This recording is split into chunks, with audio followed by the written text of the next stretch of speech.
நண்பர்கள் அனைவருக்கும் காலை மாலை மதிய வணக்கங்களை தெரிவித்துக் கொள்வது உங்கள் நண்பன் அருண். இன்னை வீடியோவில் நம்ம எதை பற்றி பார்க்க போகிறோம் அப்படின்னு பார்த்தீங்கன்னா, டைட்டிலே நீங்கள் பார்த்துருப்பீங்க. வெளிநாடு வேலைக்கு போகிறவங்க செய்யக்கூடாத தவறு என்ன அப்படிங்கிற மாதிரி சொல்லியிருப்பேன். ஸோ இதில் நிறையா இருந்தாலும் குறிப்பிட்ட ஒரு தவறை செய்யவே கூடாது. அது எதனால் அப்படிங்கிறத ரொம்ப டீட்டெயிலாக இந்த வீடியோவில் பார்த்துருவோம். அதே மாதிரி இப்போ நீங்கள் வெளிநாடு போகணும் அப்படின்னா முறையாக ப்ராசஸ் எப்படி நடக்கும் அப்படிங்கிறது உங்களுக்கு தெரிஞ்சுக்கணும் அப்படின்னா அந்த வீடியோவை கடைசி வரைக்கும் பாருங்கள். இந்த வீடியோவை பார்த்துருங்க. அதே மாதிரி வெளிநாடு போகிறவங்களுக்கும் பார்த்தீங்க அப்படின்னா இந்த வீடியோவை சஜஸ்ட் பண்ணுங்கள், இந்த வீடியோவை ஷேர் பண்ணுங்கள், இந்த வீடியோக்கு ஒரு லைக் போட்டுருங்க. இந்த மாதிரி வெளிநாட்டு வேலைவாய்ப்பு தகவல்கள், வெளிநாடு சம்பந்தமான எல்லா நியூஸ்களுமே நீங்கள் தெரிஞ்சுக்கணும் அப்படின்னு நினச்சிங்கன்னா மறக்காமல் நம்ம சேனலை சப்ஸ்கிரைப் பண்ணி வச்சுக்கோங்க. வெளிநாடு போகணும் அப்படின்னு நினைக்கிறவங்க நிறைய பேர் பார்த்தீங்க அப்படின்னா வெளிநாடு எப்படியாவது நம்ம போயிட்டா போதும் அப்படிங்கிற மாதிரி தான் நினைக்கிறாங்க. அதில் நீங்கள் எப்படியாவது போயிட்டா போதும் அப்படின்னு நினைக்கிறவங்க அதனால தான் பிரச்சனையே ஸ்டார்ட் ஆகுது. அதோட பின்விளைவுகள் தெரியாமல் வெளிநாடு போய்கிட்டு தான் இருக்கிறாங்க. ஓகேங்களா? அப்படி இருக்கிறப்ப குறிப்பாக வெளிநாடு போகிறவங்க லைசன்ஸ்டு ஏஜென்சி மூலமாக தான் போகணும். ஆனால் நிறைய பேர் பார்த்தீங்க அப்படின்னா ஏஜென்சின்னு சொல்லி வச்சுருக்கிறாங்க. ஆனால் அவங்களுக்கு லைசன்ஸ் இருக்கா என்னன்னு கூட பார்க்குறது கிடையாது. சில பேர் ஸ்மால் ஸ்கேல் இண்டஸ்ட்ரி லைசன்ஸ் வச்சுக்கிட்டு இந்த மாதிரி ஏஜென்சின்னு ரன் பண்ணிட்டு இருக்காங்க. ஸோ இந்த மாதிரிலாம் பண்ணுறவங்க மூலமாக நீங்கள் போனீங்க அப்படின்னா நிறையா ப்ராப்ளமை ஃபேஸ் பண்ண வேண்டியதாக இருக்கும். ஒரு சிலர் பார்த்தீங்க அப்படின்னா அமௌண்ட் வாங்கிட்டு வெளிநாடே அனுப்புறது கிடையாது. ஒரு சிலர் பார்த்தீங்க அப்படின்னா அமௌண்ட் வாங்கிட்டு அவங்க சொல்கிற வேலையாக இருக்குது, அங்கே போய் செய்கிற வேலையாக இருக்குது. இது எல்லாத்துலேயும் கூட நீங்கள் தப்பிச்சிட முடியும். ஆனால் ஒரு குறிப்பிட்ட விஷயம் இருக்காது. என்னன்னு கேட்டிங்கன்னா, டூரிஸ்ட் விசாவில் போயிட்டு வேலை பார்க்குறது. இது பார்த்தீங்க அப்படின்னா உங்களால் தப்பிக்கவே முடியாது. இது மிகப்பெரிய தவறு. டூரிஸ்ட் விசாவில் போய் நீங்கள் அங்கே வேலை பார்க்குறீங்க அப்படின்னா அது மிகப்பெரிய தவறு. மோஸ்ட்லி பார்த்தீங்கன்னா இந்த நியூஸ்லலாம் வருது பார்த்தீங்களா, அரபு கண்ட்ரியில் ஒருத்தர் என்னை இங்கே ஒட்டகம் மேய்க்க வச்சுட்டாங்க அப்படி இப்படின்னு சொல்கிறாங்கல்ல. ஸோ இதெல்லாம் பார்த்தீங்க அப்படின்னா மோஸ்ட்லி இந்த லைசன்ஸ்டு ஏஜென்சி மூலமாக போனவங்களாம் இருக்கவே இருக்காது. கண்டிப்பாக லைசன்ஸ்டு ஏஜென்சி மூலமாக போனவங்கலாம் இந்த மாதிரி பண்ணுறதுக்கு வாய்ப்பே இல்லை. அப்படி பண்ணினாலும் ஈஸியாக நம்மளால் அங்கேருந்து வந்துட முடியும். அது எப்படி அப்படிங்கிறத நான் சொல்கிறேன். அதுக்கு முன்னாடி டூரிஸ்ட் விசாவில் போய் வேலை பார்க்கக்கூடாது அப்படின்னு ஏன் சொல்கிறேன் அப்படின்னா, ஃபஸ்ட்டு நீங்கள் என்ன தெரிஞ்சுக்கணும் அப்படின்னு கேட்டிங்கன்னா, ஃபஸ்ட்டு இந்த வெளிநாட்டுக்கு ஆள் அனுப்புறது, இந்த ஏஜென்சிலாம் எப்படி செயல்படுது அப்படிங்கிற மாதிரி நம்ம தெரிஞ்சுக்கணும். ஓகேங்களா? அதாவது இப்போ அரபு கண்ட்ரியாக இருக்கட்டும், இல்லை சிங்கப்பூராக இருக்கட்டும், மலேசியா இருக்கட்டும், எந்த வெளிநாடாக இருந்தாலும் சரி, அவங்க அந்த நாட்டில் இருக்க கம்பெனிக்கு ஆள் தேவை அப்படிங்கிற பட்சத்தில் அங்கே லைசன்ஸ்டோட, அதாவது அந்த நாட்டு அரசாங்கத்தோட அரசு அனுமதியோட இயங்குகிற ஏஜென்சிக்கிட்ட போவாங்க. எனக்கு இத்தனை பேர் தேவை, இந்த வேலை, இந்த சம்பளம், இது எல்லாத்தையுமே அங்கே இருக்க கம்பெனி அந்த ஏஜென்சிக்கிட்ட சொல்லிடுவாங்க. அந்த ஏஜென்சி என்ன பண்ணுவாங்க அப்படின்னு கேட்டிங்கன்னா, இங்கே அதாவது தமிழ்நாட்டில் அரசு அனுமதியோட இயங்குகிற ஏஜென்சிக்கு தகவல் கொடுப்பாங்க. எங்களுக்கு இத்தனை பேர் தேவை, இவ்வளோ சர்வீஸ் சார்ஜ், இந்தந்த குவாலிஃபிகேஷன் இருக்கணும் அப்படிங்கிற மாதிரி தகவல் கொடுப்பாங்க. ஓகேங்களா? ஸோ அதுக்கு முன்னாடி, அதாவது இவங்க தகவல் ஒரு ஏஜென்சி இங்கே பார்க்குறாங்கன்னு வச்சுங்களேன், அதுக்கு முன்னாடி அந்த ஏஜென்சியோட டீட்டெயில்ஸ் எல்லாத்தையுமே செக் பண்ணுவாங்க. எதில் போய் செக் பண்ணுவாங்க அப்படின்னு பார்த்தீங்கன்னா, நம்ம அரசாங்கத்தோட வெப்சைட் இருக்கும், அதில் போய் செக் பண்ணுவாங்க.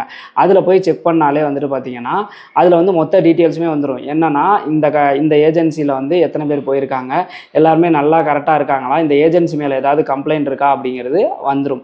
ஏதாவது ஒரு கம்ப்ளைண்ட் இருக்குது அப்படிங்கிற பட்சத்தில் கண்டிப்பாக அங்கேருந்து ஆள் எடுக்க மாட்டாங்க. ஸோ கம்ப்ளைண்ட் எதுவும் இல்லாமல் அந்த ஏஜென்சி கிளியராக அவங்களோட லைசன்ஸை மெயின்டைன் பண்ணுறது ரொம்ப ரொம்ப இம்பார்ட்டண்ட்.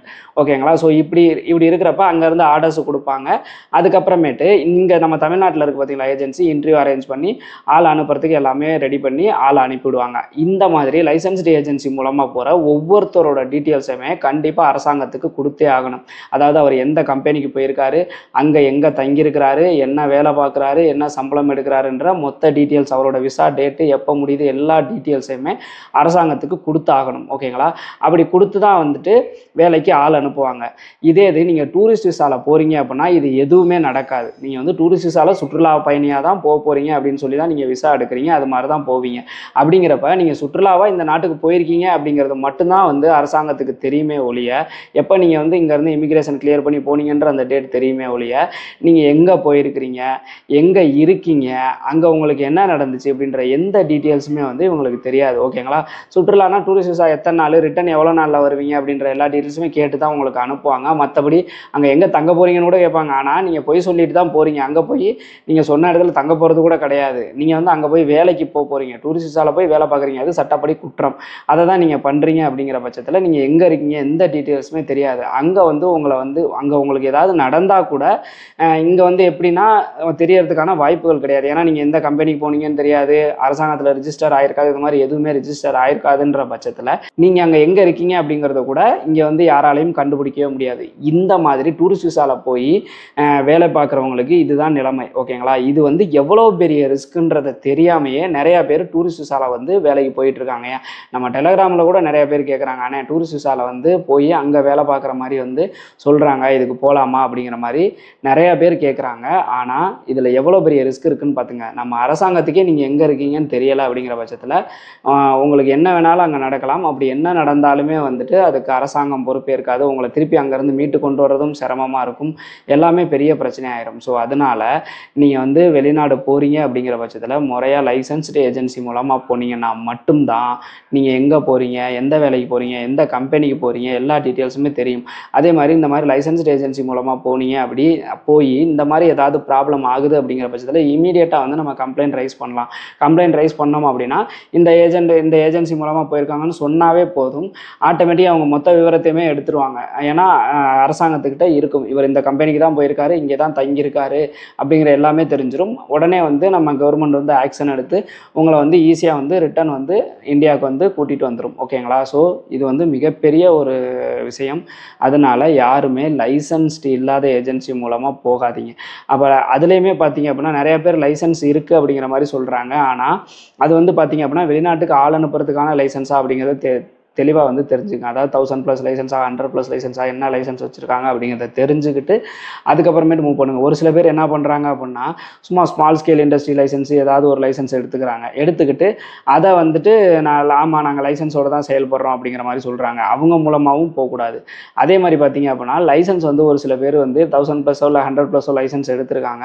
அந்த லைசன்ஸுமே ஒரு குறிப்பிட்ட நாள் வரைக்கும் தான் வந்து வேலிடிட்டி. அதுக்கப்புறமேட்டு அதை ரினிவல் பண்ணி ஆகணும். ஒரு சில ஏஜென்சி பார்த்தீங்க அப்படின்னா அதை ரினிவல் பண்ணாமையும் இருக்காங்க. எல்லாருக்கும் சொல்ல கிடையாது, ஒரு சில ஏஜென்சி மட்டும் அதை ரினிவல் பண்ணாமல் இருக்காங்க. அதே மாதிரி மோஸ்ட்லி நீங்கள் தமிழ்நாட்டில் இருக்க ஏஜென்சி மூலமாக போகிறது, நம்ம வந்து தமிழ்நாட்டில் தான் இருக்கோம், அதனால் தமிழ்நாட்டில் இருக்க ஏஜென்சி மூலமாக போகிறது தான் ரொம்ப ரொம்ப நல்லது. ஏன்னு கேட்டிங்க அப்படின்னா எதாக இருந்தாலும் இமீடியட்டாக இப்போ நீங்கள் அங்கே போய் ஏதாவது உங்களுக்கு ப்ராப்ளம்னாலும் உங்கள் ஃபேமிலி வந்து இங்கே தமிழ்நாட்டில் ஒரு ஏஜென்சி இருக்குன்றப்போ அவங்களை ஈஸியாக வந்து நம்மளால் மீட் பண்ண முடியும். ஒரு சில ஏஜென்சியெல்லாம் பார்த்தீங்கன்னா வட மாநிலமாக இருக்கும், இல்லை கேரளாவாக இருக்கும், இந்த மாதிரிலாம் இருக்கிற ஏஜென்சி மூலமாக நீங்கள் போகிறீங்க அப்படிங்கிற பட்சத்தில் இங்கேருந்து போய் திருப்பி அவங்கள பிடிக்கிறதோ இல்லை அவங்கள்ட்ட பேசுறது எல்லாமே டிஃபிகல்ட்டாக தான் இருக்கும். அதே மாதிரி வட மாநிலத்தில் லைசன்ஸ் இருக்குது அப்படிங்கிற பேரில் நிறையா பேர் வந்து லைசன்ஸ் இல்லாமல் போலியான லைசன்ஸ் நம்பரை வச்சுக்கிட்டு ஏமாற்றி நிறையா பேரை வந்து பணம் பறிமுதல் பண்ணுறது, இந்த மாதிரி பணம் ஏமாத்துறது, இந்த மாதிரி நிறையா பண்ணிக்கிட்டு தான் இருக்காங்க. ஸோ அதனால் நீங்கள் மோஸ்ட்லி வட மாநிலத்திலேயோ இல்லை மற்ற மாநிலத்திலேயோ வெளிநாட்டு வேலைக்காக முயற்சி செய்கிறத தவிர்த்துட்டு முடிஞ்ச வரைக்கும் தமிழ்நாட்டுக்குள்ளேயே முயற்சி செய்கிறது ரொம்ப ரொம்ப நல்லது. ஓகேங்களா? ஸோ தயவுசெய்து இனிமேல் டூரிஸ்ட் விசாவில் வேலைக்கு போகவே போகாதீங்க. அப்படி போகிறது மிகப்பெரிய குற்றம் அப்படிங்கிறத விட உங்களுக்கு மிகப்பெரிய பிரச்சனையில் முடியறதுக்கான வாய்ப்புகள் நிறையா இருக்குது. உங்கள் குடும்பத்தை பாருங்கள், ஒன்றுமே கிடையாது, நீங்கள் எதுவுமே பண்ண தேவையில்லை. ப்ராப்பராக வந்துட்டு லைசன்ஸ்டு ஏஜென்சி மூலமாக போயிட்டீங்க அப்படின்னா இது எல்லாத்தையும் அவங்களே பார்த்துக்குவாங்க. ஐயா எனக்கும் லைசன்ஸ் ஏஜென்சி எங்கே இருக்குன்னு தெரில, என்ன பண்ணுறதுன்னு தெரில அப்படின்னா நம்ம டெலகிராம் சேனல் இருக்குது. நிறைய பேர் டெலகிராம் சேனல் வந்து ரொம்ப சிரமமும் ஜாயின் பண்ணுறது இருக்குது அப்படிங்கிறதுனால நம்ம வந்து புதுசாக வந்துட்டு வாட்ஸ்அப் சேனலும் கிரியேட் பண்ணிட்டோம். ஸோ வாட்ஸ்அப் சேனலோட லிங்கை வந்து நான் டிஸ்கிரிப்ஷனில் கொடுக்குறேன். வாட்ஸ்அப் சேனலோட லிங்கை வந்து டிஸ்கிரிப்ஷனில் கொடுக்குறேன். அந்த லிங்கை கிளிக் பண்ணிங்க அப்படின்னா டேரெக்டாக வாட்ஸ்அப் சேனலில் நீங்கள் ஜாயின் பண்ணிடலாம்.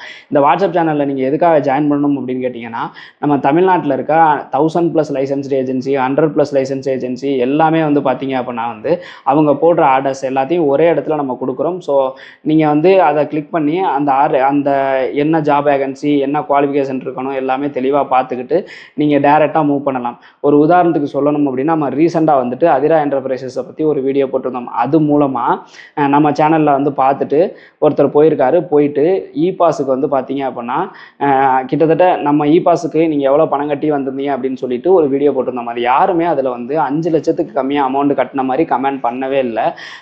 ஆனால் பார்த்தீங்கன்னா இப்போ நம்ம ரெடி பண்ணி கொடுத்தது பார்த்தீங்க அப்படின்னா 1000+ லைசன்ஸ்டு ஏஜென்சி இடைத்தரகர் யாரும் கிடையாது, டைரெக்டாக பண்ணதுனால கிட்டத்தட்ட அவருக்கு வந்துட்டு பார்த்தீங்க அப்படின்னா வெறும் 3.5 லட்சம் ரூபாய்க்கு வந்துட்டு வேலை கிடச்சிருச்சு. இ-பாஸ் வேலை சிங்கப்பூரில் வெறும் 3.5 லட்சம் ரூபாய்க்கு யாராவது ரெடி பண்ணி தருவாங்களா? நம்மளால முடியுது. ஸோ அது எல்லாமே அவர் ப்ராப்பராக நம்ம சேனலில் வீடியோ பார்த்ததுனாலையும் ப்ராப்பராக ஃபாலோ பண்ணதுனாலையும் தான் இந்த அதிசயம் நடந்திருக்கு. இது மாதிரி உங்களுக்கும் அதிசயம் நடக்கணும் அப்படின்னா நம்ம குரூப்லலாம் ஜாயின் பண்ணிக்கோங்க. நம்ம வந்து லைசன்ஸ் இல்லாத ஏஜென்சியோட ஆர்டர்ஸை நம்ம தொடுறதே கிடையாது. லைசன்ஸ்டு ஏஜென்சி அப்படிங்கிறதுனால எந்த பிரச்சனைகளும் வராது. அப்படி பிரச்சனை வந்தாலுமே இப்போ ஒரு லைசன்ஸ்டு ஏஜென்சி மேலே நீங்கள் ஒரு கம்ப்ளைண்ட் ரைஸ் பண்ணுறீங்க, அதாவது லைசன்ஸ்டு ஏஜென்சி தப்பு பண்ண மாட்டாங்களா அப்படின்னு கேட்டிங்கன்னா கண்டிப்பாக தப்பு பண்ணுவாங்க. அப்படி யாராவது தப்பு பண்ணுறாங்க அப்படின்ற பட்சத்தில் அவங்க மேலே வந்து நீங்கள் கம்ப்ளைண்ட் கொடுத்தீங்க அப்படின்னா அந்த அந்த லைசன்ஸ்டு ஏஜென்சி வந்து அவங்களுக்கு வேறு எதுவும் ஆர்டர்ஸ் வந்து புதுசாக வராது, அந்த மாதிரி பிரச்சனையை ஃபேஸ் பண்ணுறதுக்கு வாய்ப்பு இருக்குது. அதே மாதிரி பார்த்தீங்கன்னா அவங்க ப்ராப்பர்ட்டியை சப்மிட் பண்ணி தான் வந்துட்டு லைசன்ஸ் வாங்கியிருப்பாங்க.